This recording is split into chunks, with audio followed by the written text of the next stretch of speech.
E aí, sargentada, futuros tenentes, bom dia, boa tarde, boa noite.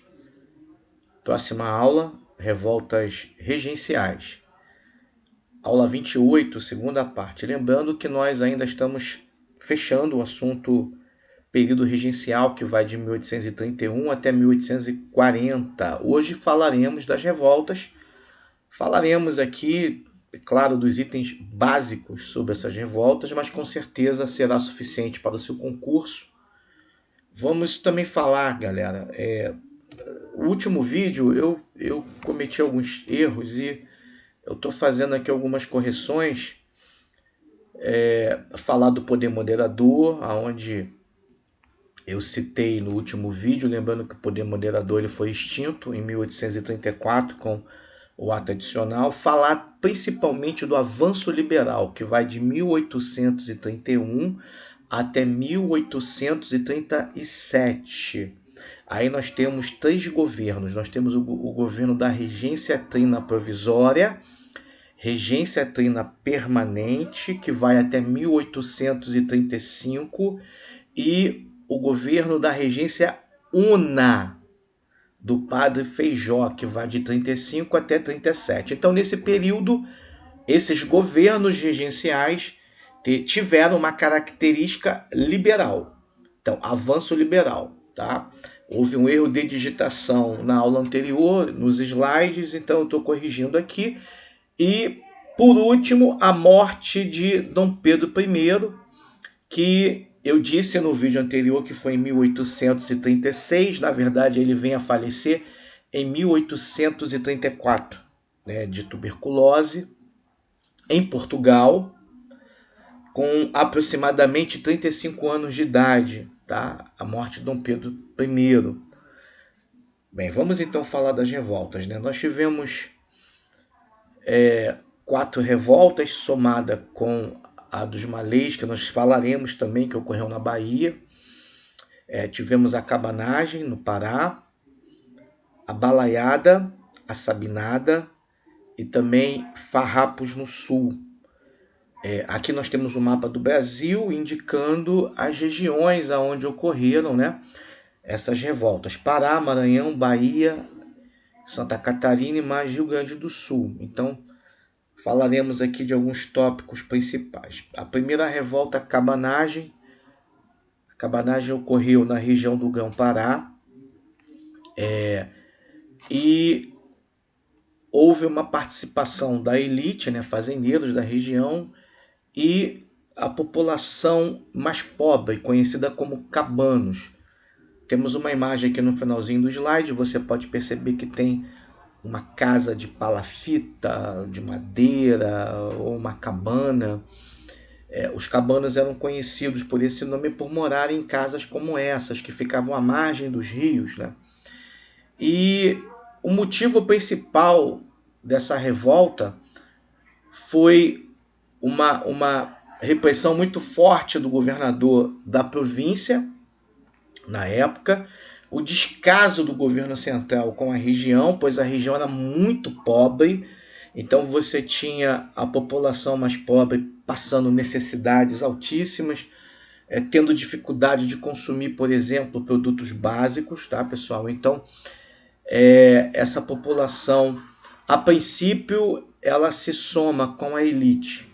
Então, no primeiro momento da revolta, nós temos a elite junto com a população mais pobre, que são os cabanos, derrubando o governador da província, na época, Bernardo Lobo de Souza, que tinha um governo autoritário, que não aceitava oposições. Então esse governo ele é derrubado, e a princípio nós temos um dos líderes dessa revolta, Félix Malcher. Ele vai ficar pouco tempo no poder, mas ele vai ser assassinado logo após ele assumir o poder. Então você pode perceber que dentro da revolta, os revoltosos eles não têm uma ideia única, existem ideias diferentes.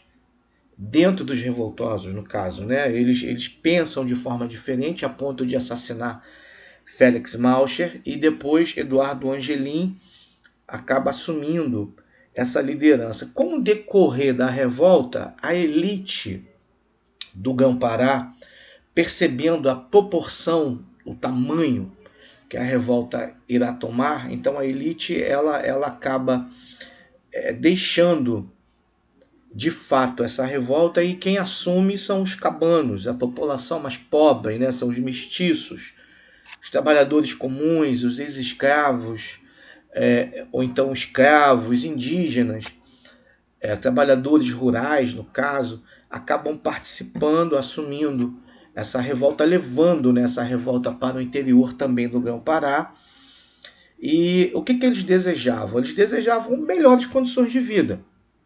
Eles queriam uma revolução social a ponto de que as suas vidas tivessem melhoras, caso que o governo central não atendeu às suas queixas, né? Então, houve uma repressão do governo central, ou seja, as tropas imperiais, as tropas do governo central acabam massacrando os revoltosos, e nós temos um número aproximado de 40 mil mortos. A cabanagem ocorre no período de 1835 até 1840, na região do Grão-Pará.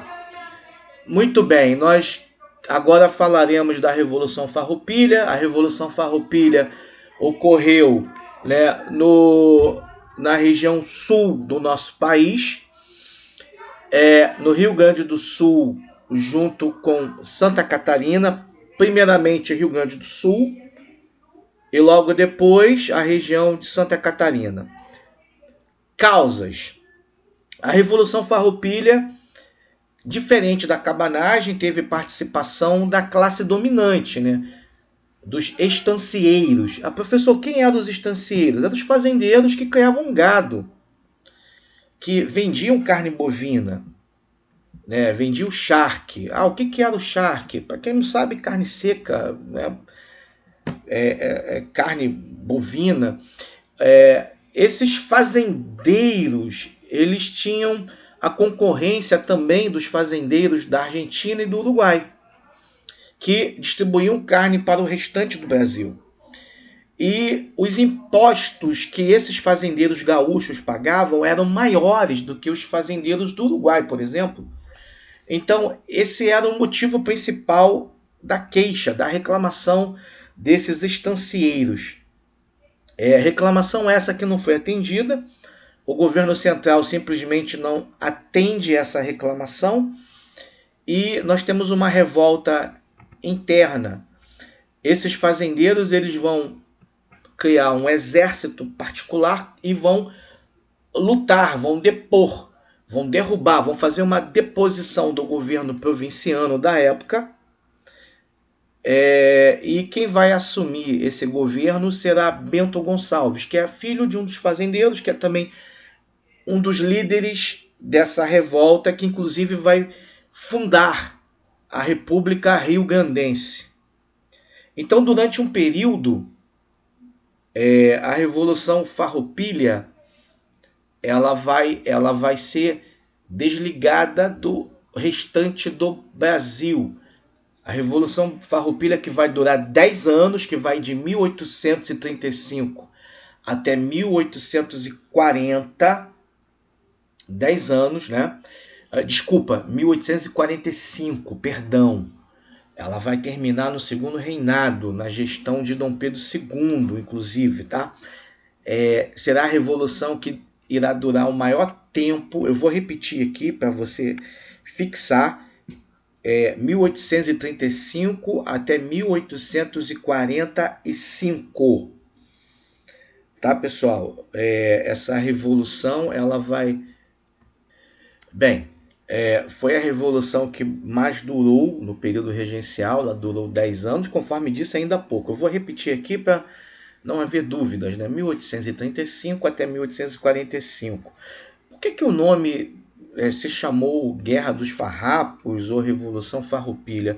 Por conta da roupa, do uniforme que o exército Farroupilha, que o exército rio-grandense, que o exército dos revoltosos usavam, né? Então, as tropas imperiais classificavam essas roupas como farrapos, como se estivessem mal vestidos, né? Então, eles acabavam tendo esse apelido de farrapos, e essa revolução acabou também tendo esse nome de farroupilha. Bento Gonçalves, então, ele acaba fundando a República Rio-Grandense, conforme eu disse, logo em 1835, e as ideias da Revolução Farroupilha saem do Rio Grande do Sul e chega até Santa Catarina. Então Santa Catarina vai aderir a essa revolta, e lá em Santa Catarina vamos ter o nome de República Juliana. Então vocês podem perceber que durante um período o sul do Brasil ele fica separado do governo regencial, sendo uma república, né? Sendo uma república, devido justamente ao fato dos altos impostos cobrados pelo governo imperial. Eu coloquei aqui no slide alguns líderes, né? Bento Gonçalves, Davi Canabarro, Bento Manuel, Anita Garibaldi. Eu coloquei aqui também Giuseppe Garibaldi, que foi outro importante membro aí dessa revolta, que esteve participando nessa revolta. Duque de Caxias, que foi o líder, né, lá na gestão de Dom Pedro II, fazendo inclusive um tratado de paz com os revoltosos, né? Esse tratado de paz vai se chamar Poncho Verde, e esse tratado de paz, conhecido como Poncho Verde, vai inclusive anistiar esses revoltosos, vai perdoar esses revoltosos, e automaticamente boa parte desses revoltosos vão fazer parte também do exército imperial. E com isso, o sul do Brasil, em 1845, já no governo de Dom Pedro II, vai voltar a fazer parte do Brasil. Percebam que a Revolução Farroupilha tem uma característica diferente, né, de outras revoluções, né? Já que foi a elite que acaba participando, as outras revoluções o governo regencial esmaga, faz uma repressão violenta. A Revolução Farroupilha, há um acordo conhecido como Poncho Verde, um acordo de paz. O sul volta a ser anexado ao Brasil e os revoltosos são perdoados, né? Vamos então prosseguir. Revolta dos Malês. Essa revolta ocorreu na Bahia em 1835. Nós temos aí o povo malê, que é um povo muçulmano, da região ali norte, aproximadamente da África. Lembrando que povos muçulmanos são alfabetizados, lembrando que povos muçulmanos precisam ler, estudar o Alcorão, né? Alcorão, o livro sagrado muçulmano do Islã, e esses povos que viviam na Bahia como escravos queriam libertar os escravos dos senhores, né, da Bahia, e também proclamar uma fundação, uma república, fundar uma república islâmica, lembrando que o Brasil era católico. Então, lembrando que os seus fazendeiros, os seus donos, eram católicos. E essa revolta ocorre em janeiro de 1835, na tentativa de haver, no caso, né, essa fundação dessa república islâmica. Boa parte dessa revolta ocorre por conta de escravos de ganho. Ah, professor, o que eram escravos de ganho? Eram os escravos que trabalhavam na rua, tinham uma profissão, então não ficavam dentro da fazenda. Então, pelo fato deles saberem escrever, eles passavam bilhetes uns para os outros, né, e foram organizando reuniões secretas, foram organizando também organizações que as autoridades da Bahia acabaram não sabendo, acabaram não conhecendo, e essas reuniões tiveram uma proporção muito grande, a ponto de haver uma delatora, Guilhermina, que era uma ex-escrava, ela acaba ficando com medo dessa proporção toda, né, que toma esse movimento, e acaba delatando para o governador da Bahia esse movimento, e esse movimento então é sufocado, né, pelas autoridades da Bahia, pelas forças policiais da Bahia, né? Então esse movimento acaba sendo reprimido e finalizado. Lembrando que a revolta dos malês também, eu acabei esquecendo de dizer, foi o único movimento que não teve cunho político, né? Teve um cunho na tentativa de libertar escravos e de fundar também uma república islâmica, né? Vamos então dar prosseguimento. Essa revolta ocorre em 1835. A Sabinada ocorreu na Bahia no período de 1837 até 1838. Principais causas, né? Insatisfação diante da falta de autonomia política e administrativa da província, né? Então você tinha aí um autoritarismo local, que segundo os revoltosos, né, o governo regencial ele era ilegítimo, ou seja, o governo regencial ele não era um governo dentro de uma legalidade.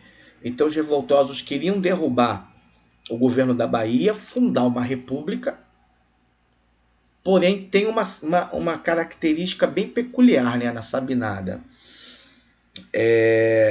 Essa república ela iria funcionar até o momento que Dom Pedro II subisse ao trono. Quando Dom Pedro II governasse, esses revoltosos tinham a intenção de voltar a ser anexado ao Brasil, sendo gerido por Dom Pedro II. Outro motivo também dessa revolta, né, o recrutamento obrigatório que foi imposto à população da Bahia em lutar na Guerra dos Farrapos. Guerra dos Farrapos que falamos ainda há pouco, né, Revolução Farroupilha. Então, os baianos, né, eram obrigados a fazer parte do exército imperial ou regencial, eram enviados para o sul do Brasil para lutar na Revolução Farroupilha. Isso vai criar uma insatisfação. Por que o nome é Sabinada? Porque um dos líderes se chamava Francisco Sabino.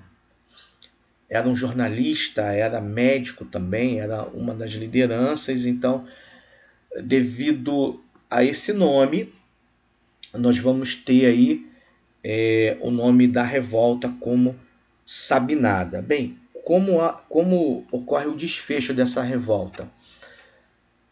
As tropas imperiais ou as tropas do exército regencial acabam esmagando, né, esses revoltosos, a ponto desses revoltosos serem obrigados a aceitar a vitória do exército imperial, regencial, e o exército regencial acaba dominando novamente a Bahia e desfazendo esse movimento de revolta. Então, a Sabinada dura de 37 até 38. A Balaiada ocorre no Maranhão, que é a próxima revolta, que vai de 1838 até 1841.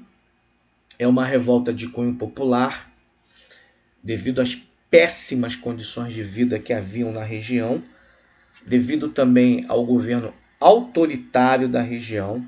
Havia uma crise econômica, aumentando a insatisfação popular, tá? O preço da cana-de-açúcar na região era não muito aceito pela população local. Lembrando que a população local ainda vivia desse resquício, né, apesar da cana-de-açúcar há muito tempo não fazer parte da economia do Brasil imperial, mas parte da população ainda vivia disso. E também o que era produzido na região, o algodão, o preço também não se comparava com com aquilo que era produzido fora do país. Então entrava, por exemplo, algodão que era exportado, e automaticamente esse preço acabava prejudicando as produções locais, né? Acabava sendo um preço baixo em referência ao preço do algodão que vinha de fora. É claro que isso vai aumentar a pobreza, é óbvio que isso vai aumentar a insatisfação. Como que começa a revolta? Um dos líderes, Raimundo Gomes, ele vai invadir uma cadeia pública na intenção de libertar o seu irmão, que está preso, e outros revoltosos acabam tendo coragem e acabam apoiando Raimundo Gomes, que também tinha um apelido, né, de, de, de cara preta, era um vaqueiro, e vários revoltosos acabam se somando a ele. Nós temos também outros líderes, né? Manuel dos Anjos, que era um balaio, e Cosme Bento, que era um líder de um dos quilombos da região. Por que o nome é balaiada? Eu coloquei aqui uma imagem no slide, né? Você tem alguns cestos sendo feitos na região. Então, balaio era o nome que os cestos recebiam. Então, quem fazia cesto, né, no caso, era chamado de balaio. Então, por que balaiada? Porque alguns líderes desse movimento faziam esse tipo de cesto. Tá, pessoal? Então, daí vem a origem do nome balaiada. Essa revolta também é esmagada pelo governo central. O governo central também acaba terminando aí com esse movimento, e o Maranhão também acaba sendo controlado em 1841 pelo governo central. Então nós temos aí o desfecho de mais uma revolta. Bem, nós estamos aqui finalizando nossas aulas sobre o período regencial. Falamos basicamente sobre as revoltas. Próximos vídeos, Segundo Reinado.